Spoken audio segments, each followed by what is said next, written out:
Jesus cresceu longe das ameaças e das atenções. Nazaré seria seu lar, um lugar simples, quase esquecido no mapa.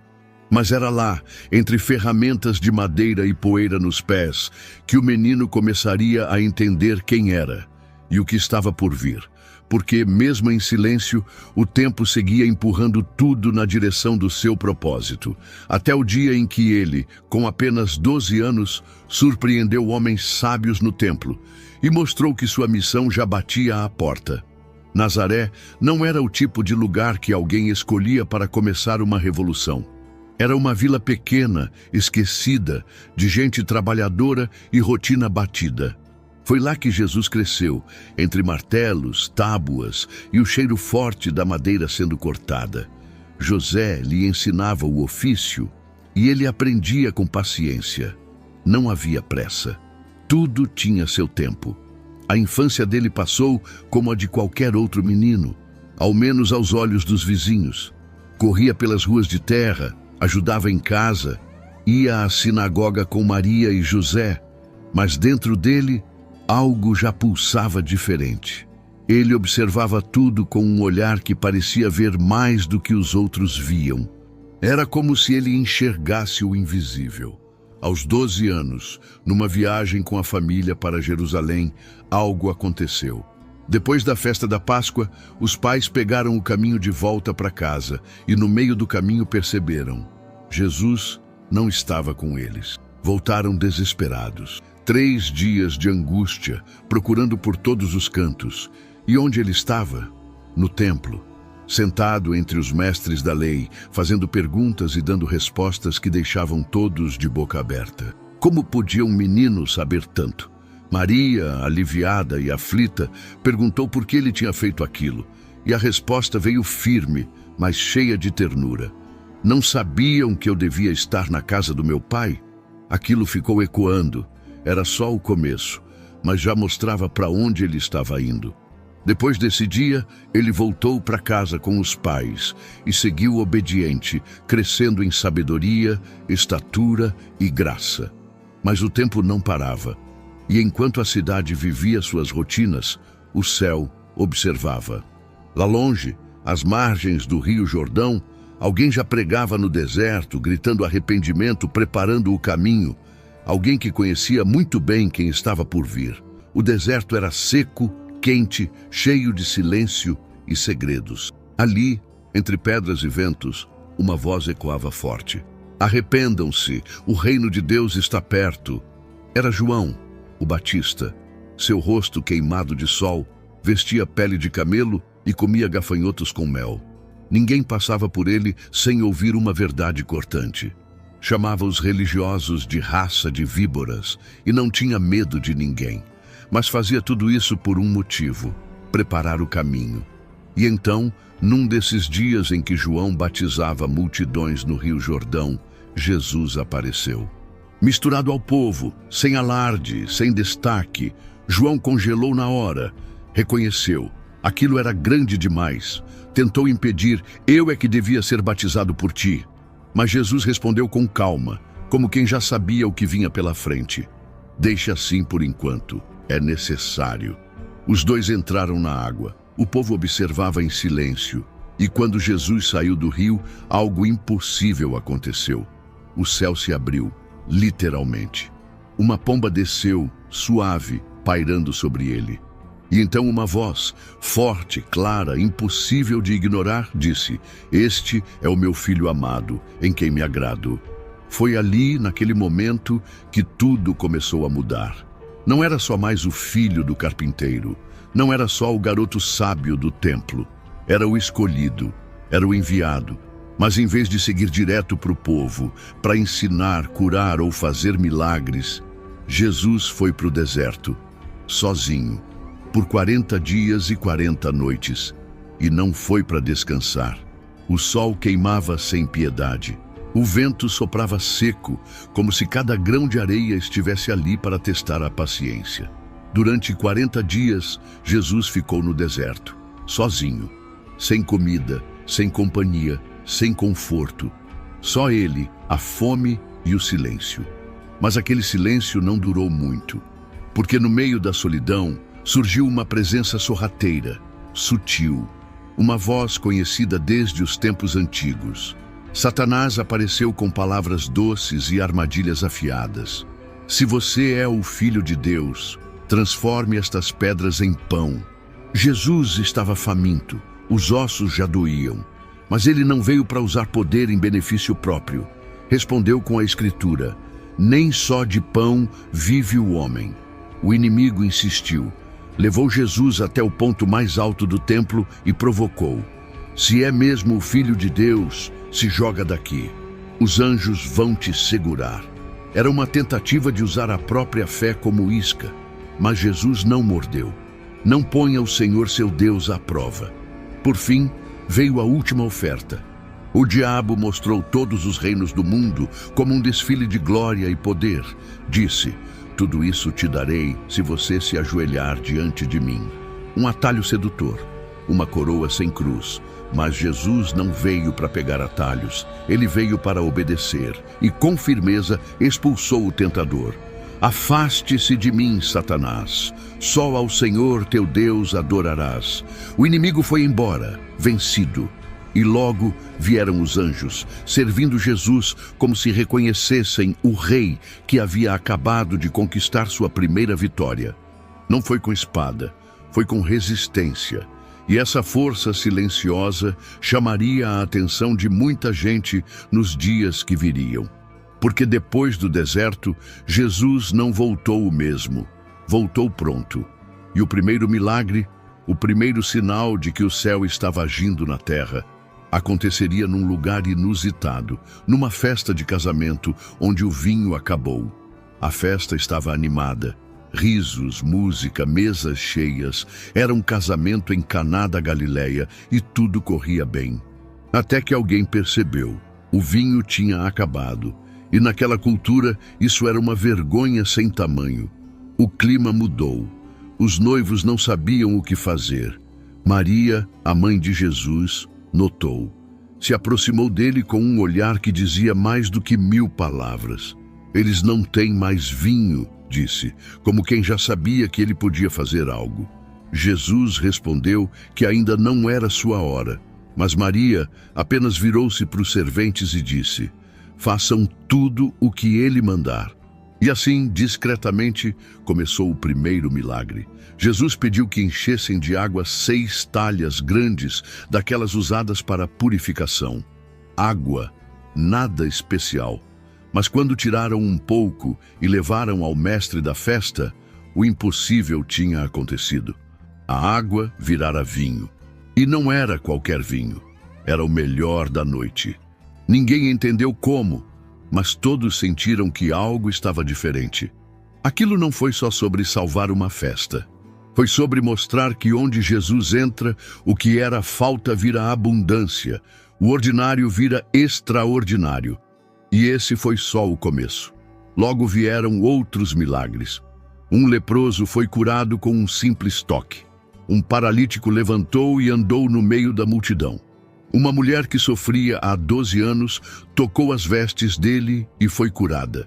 Cegos enxergaram, surdos ouviram, até mortos voltaram à vida. Era como se o céu tivesse descido à terra, um pedaço de cada vez.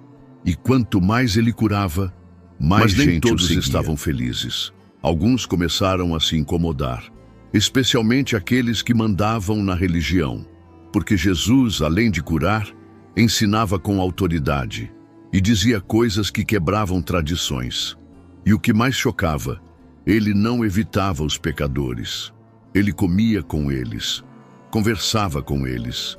E foi aí que começaram a chamá-lo de amigo dos rejeitados e inimigo dos religiosos. Enquanto a multidão se encantava com palavras que pareciam vir direto do céu, os fariseus torciam o nariz. Não era só inveja, era medo. Jesus não seguia o roteiro. Ele curava no sábado, tocava leprosos, falava com mulheres em público e comia com pecadores como se fossem da família. Isso não cabia nas regras apertadas da religião da época. Ele desmontava argumentos com poucas palavras e deixava os doutores da lei sem resposta. Chamava líderes respeitados de cegos guiando cegos, de sepulcros por fora limpos, mas por dentro cheios de podridão. Jesus não evitava confronto, mas também não buscava palco. Ele falava a verdade, simples assim, e isso incomodava, porque era impossível ouvir e continuar o mesmo. Os que se achavam santos se irritavam, mas os quebrados por dentro, esses corriam até ele. Entre os seguidores tinha de tudo: pescadores, cobradores de impostos, mulheres antes rejeitadas, até um ex-revolucionário. Um grupo improvável, sem prestígio, mas com o coração aberto. E era com eles que ele caminhava, comia, dormia, ensinava. Chamava cada um pelo nome, não era só mestre, era amigo. Mas a cada cura, a cada multidão, o cerco apertava. Os líderes religiosos começaram a se reunir às escondidas, cochichando estratégias, tramando perguntas capciosas, tentando encontrar algo que o incriminasse. Mas Jesus sempre saía por cima, com respostas que viravam sabedoria popular até hoje. Mesmo assim, a tensão aumentava.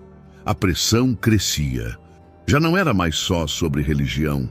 Era sobre ameaça ao sistema, ao poder, à ordem estabelecida.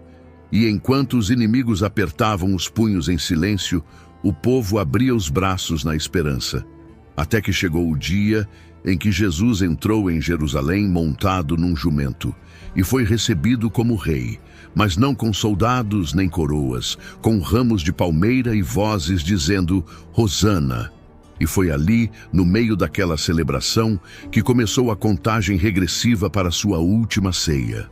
As ruas de Jerusalém ferviam de expectativa. Gente de todos os cantos tinha vindo para a festa da Páscoa. E no meio daquela multidão, Jesus apareceu montado num jumentinho. Simples, sereno, mas com uma presença que fazia o povo se levantar. Gritavam, Hosana! Agitavam ramos como quem recebe um rei. Era uma cena bonita, mas por trás dos gritos havia uma tensão no ar. Aquilo não era só uma entrada, era um aviso, e os que se sentiam ameaçados sabiam disso. Nos dias seguintes, Jesus andou pelo templo, ensinou, limpou o lugar com autoridade, virou mesas de comerciantes que faziam da fé um negócio. A cidade inteira comentava. Uns achavam ele um profeta, outros o próprio Messias. Mas no meio dos discípulos, um deles já começava a se afastar por dentro, Judas. Ninguém percebia, mas o veneno da traição já corria em silêncio. Na noite da ceia, tudo parecia normal à primeira vista. Jesus se sentou com os 12 discípulos, partiu o pão, serviu o vinho. Mas seus olhos estavam diferentes. Ele sabia o que vinha. Lavou os pés de cada um, até de Judas, com a calma de quem ama até quem vai ferir. E quando disse que um ali o trairia, o silêncio foi como uma pedra caindo na água. Um a um perguntaram, sou eu? E Judas apenas confirmou com um beijo mais tarde, mas isso viria depois. Naquela mesa, Jesus pegou o pão, partiu e disse, isso é o meu corpo. Pegou o cálice, esse é o meu sangue. Falava de entrega, de aliança, de cruz, mas os discípulos ainda não entendiam. Depois da ceia, saíram para um jardim, Getsêmani. Ali, no escuro, enquanto os amigos dormiam, Jesus chorou, suou sangue, pediu ao Pai que, se fosse possível, afastasse aquele cálice, mas aceitou. E enquanto ele ainda orava, passos apressados vinham pela trilha. Tochas acesas, espadas à vista, o traidor à frente. O fim começava ali. A noite estava pesada, como se o próprio céu soubesse o que vinha. No jardim, Jesus ainda orava quando os soldados chegaram, armados e sérios. Judas vinha na frente andando como quem conhece bem o caminho. E foi com um beijo, um gesto que deveria significar carinho, que ele entregou o mestre. É com um beijo que você me trai? Jesus perguntou. Pedro, num impulso, puxou a espada e feriu um dos guardas, mas Jesus o parou. Quem vive pela espada morre por ela. Curou o ferido ali mesmo, no meio da confusão. Depois, se entregou sem resistência. Levaram Jesus de um lado para o outro. Primeiro para o Sinédrio, onde os líderes religiosos tentaram arrumar um motivo para condená-lo. Mentiras surgiram, testemunhas se contradiziam. Ele ficou em silêncio. Quando perguntaram se ele era o Filho de Deus, respondeu com firmeza. E isso bastou para que o julgassem como blasfemo, mas eles não tinham poder para matar. Então o empurraram para Pilatos, o governador romano. Pilatos não queria se envolver. Fez perguntas, examinou e não achou culpa alguma. Tentou jogar a decisão para o povo, oferecendo soltar um preso, e colocou Jesus ao lado de um criminoso conhecido, Barrabás. Qual dos dois vocês querem que eu liberte? E a multidão manipulada gritou por Barrabás. Pilatos lavou as mãos, mas permitiu a condenação. Entregou Jesus para ser açoitado. E o castigo foi cruel. Chicotes com pedaços de osso rasgavam a pele. Soldados zombavam, colocaram uma coroa de espinhos em sua cabeça, bateram com um caniço, cuspiram. Diziam, salve, rei dos judeus, como se fosse piada. Depois o fizeram carregar a própria cruz pelas ruas de Jerusalém. Cada passo era dor, cada queda um esforço para continuar. As pessoas olhavam, algumas choravam, outras riam. E, no alto do monte chamado Gólgota, a cruz já estava de pé. Pregos nas mãos, nos pés. Ao lado dele, 2 criminosos. E no céu, nuvens começavam a pesar. O céu começou a escurecer, mesmo sendo meio-dia. Um silêncio estranho tomou conta do monte, como se até o vento tivesse parado. Lá no alto, pendurado entre o céu e a terra, Jesus estava crucificado. Suas mãos e pés furados pelos pregos, o corpo rasgado, o rosto desfigurado pelas agressões. Ele mal conseguia respirar. Cada suspiro era uma luta. Mas ainda assim, mesmo na dor, suas palavras cortavam o ar como flechas. Pai, perdoa-lhes. Eles não sabem o que fazem. Disse isso olhando para aqueles que o haviam ferido. Um amor que ninguém entendia. Ao lado dele, 2 ladrões também pendiam na cruz. Um zombava. O outro, com o coração quebrado, disse, lembra-te de mim quando entrares no teu reino. E Jesus respondeu com uma promessa que atravessaria gerações. Hoje mesmo estarás comigo no paraíso. As pessoas assistiam. Algumas choravam, outras riam. Os soldados dividiram suas roupas jogando sorte, sem saber que cumpriam uma profecia antiga. Maria, sua mãe, estava ali, firme. Jesus a viu e, mesmo morrendo, cuidou dela. Entregou-a aos cuidados de João, o discípulo amado.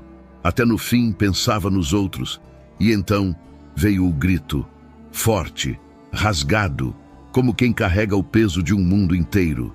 Deus meu, por que me abandonaste? O céu tremeu. O véu do templo, aquele que separava o lugar santo, se rasgou de cima a baixo. A terra tremeu, rochedos se partiram. Era como se a criação inteira sentisse o impacto. Por fim, Jesus disse, está consumado, e entregou o Espírito. O centurião romano, que assistia tudo de perto, murmurou com olhos arregalados. Verdadeiramente, este era o Filho de Deus. O corpo foi retirado às pressas. Um homem chamado José de Arimateia, discípulo em segredo, pediu para enterrá-lo. Enrolaram o corpo em linho e o colocaram num túmulo novo escavado na rocha. Uma grande pedra foi rolada à entrada. Guardas foram colocados ali. Tudo parecia acabado. Mas na madrugada do 3º dia, algo aconteceu. Algo que nenhum olho humano havia presenciado antes. Ainda estava escuro quando Maria Madalena foi até o túmulo. O coração apertado, os olhos cansados de tanto chorar. Ela só queria honrar o corpo daquele que tinha mudado a vida dela. Mas, ao chegar lá, algo estava errado. A pedra, aquela enorme que fechava a entrada, tinha sido removida. O túmulo estava aberto e vazio. Ela correu. Chamou Pedro e João. Eles vieram, olharam, viram os panos de linho no chão e não sabiam o que pensar. Voltaram confusos, mas Maria ficou, chorando do lado de fora, e num momento de silêncio ela olhou de novo para dentro e viu 2 anjos sentados onde o corpo deveria estar. "Por que choras?" perguntaram. "Levaram o meu Senhor e não sei onde o colocaram", respondeu. De repente ela virou-se, e ali estava ele, de pé.